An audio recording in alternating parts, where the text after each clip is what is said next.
Jim and Angie. Most of us think about Valentine's Day. We think about romantic dinners and bouquets of roses, but there are some who spend the day on the hunt for cheaters. Now, I had the chance to sit down with a Toledo-based private investigator who opened my eyes to the dark side of February 14th. Let's play a little word association here. I say Valentine's Day, you think of overtime and money. Overtime and money. Valentine's Day usually means big money for flower and candy shops. Turns out, it's also one of the most popular days for catching cheaters, which is why private investigators like Phillip and the Investigative Services Group are cashing in on the Day of Love. People tend to have to squeeze in their mistress or their significant other around this time, and a lot of times people get suspicious, and whether it's 2 or 3 days before or a day or two after, there's a 10-day window where we're pretty busy. At its downtown headquarters, Blossom has a whole slew of cheater-catching toys.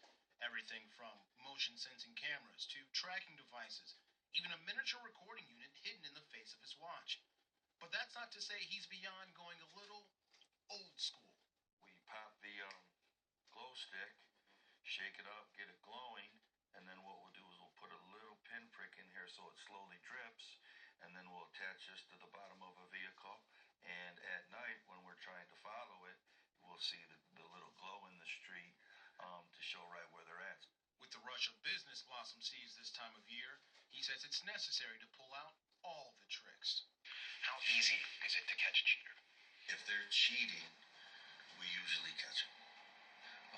If you're slick and you're a professional cheater, shall we say, your game's going to be a little bit better, and you're going to say, you'll be able to come up with a little bit more excuses. Now, if I follow you from the bar over to the hotel or over to her house, that's going to be a little bit harder for you to explain away.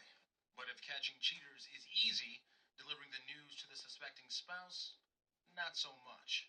It's very devastating to a lot of people, and you just hope that they handle it and move forward and get counseling or whatever they would need to move forward. But it's terrible. Yeah, terrible indeed. Blossom told me there are some red flags when someone is usually cheating. Things like being overprotective of their phone or email accounts, a sudden shift in routine, or strange hours at home or work. He says if you notice any of these things, it might be worth doing some digging. But Jim, Angie, in spite of all this, Blossom still considers himself a romantic, a sort of savior, if you will, of those in bad relationships. And I tell you what, if I had his job, that's the way I'd be looking at things too.